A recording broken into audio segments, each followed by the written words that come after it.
दो मुख्तलिफ अदालतों में होने वाली समाअत जजेस आपस में ही दस्तों गिरेबान है। अब मज़ाक़ा खेज आज के रिमार्क्स हैं चीफ जस्टिस काजी फ़ाइज़ ईसा, वो जजेस को बोलने नहीं दे रहे, चीफ जस्टिस हर बात में शुरू हो जाते हैं कि इस तरह की बात ना करें। कुछ लोग पहुंचे हैं इलेक्शन कमीशन ऑफ पाकिस्तान। ये कौन लोग हैं? इलेक्शन कमीशन किस तरह से इस्तेमाल हो रहा है? नून लीग के लोगों नजर आ रहे हैं टर्मिनल में हम उड़ जाएंगे।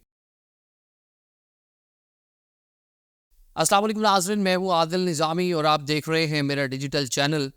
नाज़रीन, आज के व्लॉग में दो मुख्तलिफ अदालतों में होने वाली समाअत को डिस्कस करेंगे। एक सुप्रीम कोर्ट ऑफ पाकिस्तान में आज फिर से समाअत हुई पाकिस्तान तहरीक-ए-इंसाफ की रिजर्व सीट्स को लेकर। अब उसमें बज़ाहिर जो लग रहा है, जो सूरत हाल लग रही है कि जजेस आपस में ही इस टाइम दस्तों गिरेबान है। दूसरी अहम समाअत थी जनाब इलेक्शन कमीशन ऑफ पाकिस्तान में इस्लामाबाद की 3 कौमी असम्बली की सीटों को लेकर। जो वहाँ पर उम्मीदवार थे, जो हुक्मरान जमात के उम्मीदवार थे, मतलब पाकिस्तान मुस्लिम लीग नून के जो उम्मीदवार थे, उन्होंने रब्ता किया जी इलेक्शन कमीशन ऑफ पाकिस्तान से, क्योंकि वो ऑडिट नहीं चाहते। जो ट्रिब्यूनल्स में गए हैं उनके ओपोनेंट, वो चाहते हैं कि ट्रिब्यूनल जो है वो चेंज हो जाए और इसके अंदर क्या हैंकी फैंकी मारी जा रही है और इलेक्शन कमीशन किस तरह से इस्तेमाल हो रहा है। जो हमने देखा जो 2024 का इलेक्शन हुआ है जी, उससे पहले जो इलेक्शन कमीशन का किरदार था, उस दौरान जो इलेक्शन कमीशन का किरदार था, और अब जब दोबारा एक बार ऑडिट हो रहा है, इलेक्शन कमीशन और चीफ इलेक्शन कमिश्नर किस तरह हुक्मरान जमात को प्रोटेक्ट कर रहे हैं, इसका भी आता करेंगे। सबसे पहले बात करते हैं जनाब जो आज सुप्रीम कोर्ट ऑफ पाकिस्तान में समाअत हुई। अब मज़ाक़ा खेज़ आज के रिमार्क्स हैं। एक तो हम देख रहे हैं पिछली कुछ समाअतों में चीफ जस्टिस काजी फ़ाइज़ ईसा, वो जजेस को बोलने नहीं दे रहे। अतर मिनल्ला साहब हो, मुनीब अख्तर साहब हो, उनको बोलने नहीं दिया जा रहा। बारहा वो आग से रजिस्ट करते हैं कि बात करने दें, बोलने दें, आप क्या वन मैन शो लगा रखा है। और सेकेंडली आज जो रिमार्क्स आए, मुनीब अख्तर साहब ने कहा जी कि हमने इलेक्शन कमीशन ऑफ पाकिस्तान का गलत डिसीजन जो पार्टी के हवाले से, पार्टी निशान के हवाले से तहरीक-ए-इंसाफ का था, उसको हमने स्टैम्प किया, वो हमें नहीं करना चाहिए था। इसके साथ साथ हमने जनाब गलती हुई, हमने उसकी तौसीक कर दी। अतर मिनल्ला साहब जो हैं वो भी आज बहुत कुछ बोले हैं। उन्होंने कहा जी सुप्रीम कोर्ट जो है वो वोटर्स के हवाले में सोचे, अवामी मफाद का एक केस है, वोटर के साथ नाइंसाफ़ी हुई है, इसके साथ साथ उनका हक नहीं उनको दिया गया, अंडरमाइन किया गया वोटर को। अच्छा, अब साथ में चीफ जस्टिस ने उनको मना किया जी यहाँ पे इस तरह की बातें ना करें जी, ये ना करें। वो चीफ जस्टिस हर बात में शुरू हो जाते हैं कि इस तरह की बात ना करें। आज मुझे जो एक तासुर मिल रहा है वो ये मिल रहा है कि अतर मिनल्ला साहब या मुनीब अख्तर साहब जो पिछले बेंचेस थे या बेंचेस नहीं भी थे, तो इस मुल्क की आला तरीन अदलिया में जब बल्ला छीना गया, या उससे पहले जो पाकिस्तान तहरीक-ए-इंसाफ बारहा सुप्रीम कोर्ट ऑफ पाकिस्तान का डोर नॉक करती रही कि जी हमें लेवल प्लेइंग फील्ड नहीं मिल रहा, जिसका आज भी तस्करा हुआ। हमारे जो लोग हैं वो उठाए जा रहे हैं। देखा परवेज़ इलाही साहब की जो मिसेज है उनसे किस तरह नॉमिनेशन पेपर खींचने की कोशिश की गई, किस तरह जो तजवीज़ और तायद कुनिंदगान को उठाया गया, किस तरह पाकिस्तान तहरीक-ए-इंसाफ को जल्द से जुलूस रिलीज़ करने की इजाज़त नहीं दी गई, उनके लोगों को गिरफ्तार किया जाता रहा, कॉर्नर वेटिंग करने की भी इजाज़त नहीं थी, नॉमिनेशन पेपर रिजेक्ट होते रहे, बस क्या कुछ नहीं किया।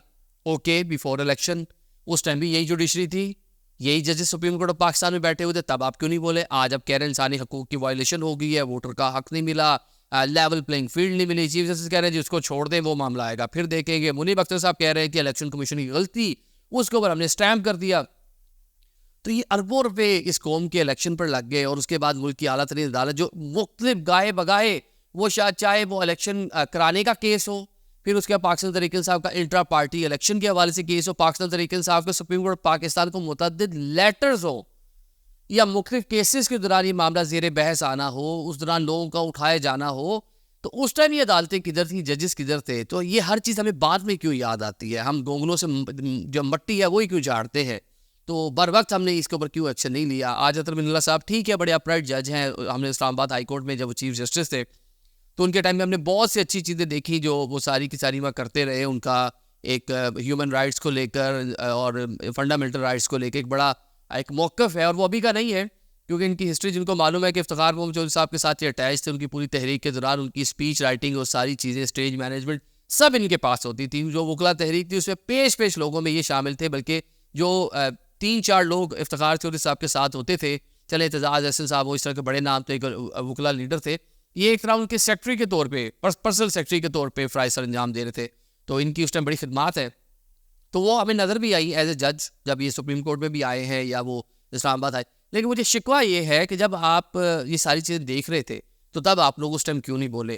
डेफिनेटली कुछ रिमार्क्स आपके उस टाइम मुझे याद हैं, कुछ हार्ड रिमार्क्स थे, आप बोल रहे थे, बेंचेस से अलग किया गया, लेकिन थे तो मुल्क की आला तरीन अदलिया में आप बैठे हुए। जब ये सारा मामला हो गया, इंसानी हकूक़ की खिलाफ वर्जियाँ हो गई, इलेक्शन हो गए, अरबों रुपये लग गया, हुकूमत बन गई, आज इस तरह के रिमार्क्स, चले ठीक है, मुनीब अख्तर साहब ने भी रिमार्क्स दिए हैं, आपने भी रिमार्क्स दिए हैं, लेकिन आवाम देख रही है कि मुल्क की आला तरीन अदालत यानी कि सुप्रीम कोर्ट पाकिस्तान में किस तरह एक डिवीजन है, और जजेस लाइव स्ट्रीमिंग जो शौक चढ़ा था काजी फैज़ ईसा को, खुद ही इसे मतलब साम हो कहा जाए कि एम्बेरसर हो रहे हैं और अदारे की एम्बेरस करवा रहे हैं मेरे ख्याल से जो रिमार्क्स आ रहे हैं। चलो पहले तो चलता था जी, वो सिर्फ टिकट्स चलते थे या जो रिपोर्ट करते रिपोर्टर जैसे साफ़ी अंदर होते थे वो बताते थे जी उन्होंने यूँ कहा, उन्होंने यूँ कहा। अब तो लोग लाइव घर बैठ के देख रहे हैं कि किस तरह काजी फैज़ ईसा मुख्तलिफ केसेस के दौरान दीगर जजेस को बोलने नहीं देते।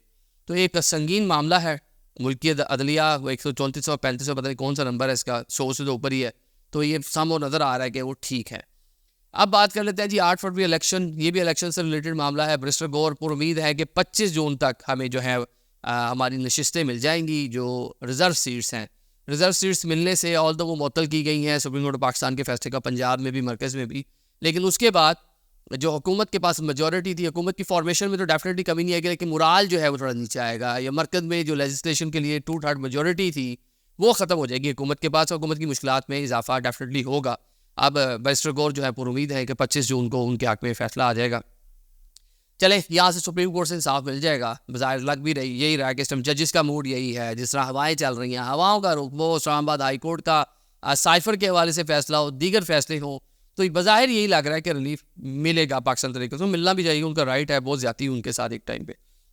अब जनाब कुछ लोग पहुँचे हैं इलेक्शन कमीशन ऑफ पाकिस्तान। ये कौन लोग हैं? ये वो लोग हैं जो जीते हुए कैंडिडेट्स हैं जिनका ताल्लुक है पाकिस्तान मुस्लिम लीग नून से। तारिक फसल चौधरी साहब हैं, खुरम नवाज साहब है, राजा खुरम नवाज, ये पहले पाकिस्तान तहरीक इंसाफ के MNA थे इस्लामाबाद से ही, और जनाब तीसरी शख्सियत है अंजुम अकील साहब। इन्होंने इलेक्शन कमीशन ऑफ पाकिस्तान में बगैर किसी नुक्ता, बगैर किसी ज़ेर ज़बर की तफरीक के, मतलब बिल्कुल एक जैसी एप्लीकेशन, सिर्फ सिग्नेचर नीचे अलग अलग थे, जमा करवाई कि जनाब जो ट्रिब्यूनल्स में पाकिस्तान तहरीक इंसाफ के लोग गए हुए हैं, जिसमें अली नवाज़ है या मुस्तफ़ा नवाज़ खोखर है या जो यहाँ बाकी जो कैंडिडेट्स हैं, उन्होंने जो रब्ता किया हुआ है, शुएब शहीन साहब वो बड़े एक्टिव हैं, बड़े वोकल हैं, तो अब वो जनाब ट्रिब्यूनल में गए हुआ है जी, जरा ये फॉर्म 47 और 45 वाला जो मसला है इसको जरा काउंटिंग कराएं, और ये पूरा मामला ट्रिब्यूनल से इनको बुलाया, नहीं गए, इनको 15-15 हज़ार जुर्माने भी कर दिए। इनको पता है कि अगर ये मामला वहाँ ट्रिब्यूनल में जाएगा, किसी भी स्टेज पे आके फॉर्म 47-45 का ऑडिट हो गया तो ये उड़ जाएंगे। ये तो बिल्कुल ओपन एंड शट केस है, ये तो दीवार पे लिखा हुआ है ना, मतलब किसी से भी पूछ ले जिसने कवर किया। हम भी इलेक्शन डे पूरा घूमते रहे, उस शाम को भी देखा क्या पूरे मुल्क में जो झुरलो फिरा वो तो सबके सामने है, लेकिन चले ये वफाकी दारकूमत इस्लामाबाद है, तो 3 कौमी असम्बली की सीटें थी, यहाँ जो कुछ हुआ वो लम्हे फिक्रिया है। अब उनमें से जो ये लोग हैं वकला है जनाब तीनों, अब ये लड़े हुए हैं इस टाइम, खासे एग्रेसिव हुए हैं कि जनाब ये तो अब आपको कुछ ना कुछ करना पड़ेगा इसका। ट्रिब्यूनल में गए हैं, नून लीग के लोगों को नज़र आ रहा है कि ट्रिब्यूनल में हम उड़ जाएंगे। अब ना सिर्फ यहाँ पूरे मुल्क में इनको बचाने के लिए हुकूमत ने क्या किया कि जो ट्रिब्यूनल्स बनाए जाते हैं, ट्रिब्यूनल्स ये होता है कि जी जो हाई कोर्ट के जजेस हैं वो इसके अंदर जो है वो केसेस सुनते हैं। एक तो यहाँ पे एक्ट में तब्दीली की गई कि रिटायर्ड जजेस भी लगाने का इख्तियार होगा इलेक्शन कमीशन ऑफ पाकिस्तान को। यहाँ पे थोड़ी धांधली कर दी उन्होंने दोबारा। इलेक्शन कमीशन तो वैसे ही सिकंदर सुल्तान राजा बी टीम बने हुए थे, हम शुरू में पाकिस्तान तहरीक इंसाफ इस पर रिजर्वेशन का इजहार करती थी, लेकिन वो मिलते रहे, हम बहुत अरसा उनसे मुलाकात रही, तो अपने आप को बड़ा नीट एंड क्लीन शो करते थे, लेकिन बहुत सी जगह ऐसी जहाँ उनके डिसीजन ठीक भी थे, उसमें वो डस्का वाला इलेक्शन हो या पाकिस्तान तहरीक इंसाफ के इंट्रा पार्टी इलेक्शन में जो बेज़ाब्तियाँ थी जो उन्होंने फैसले दिए उन्होंने ठीक पकड़ा, ठीक कम अज़ कम जाके।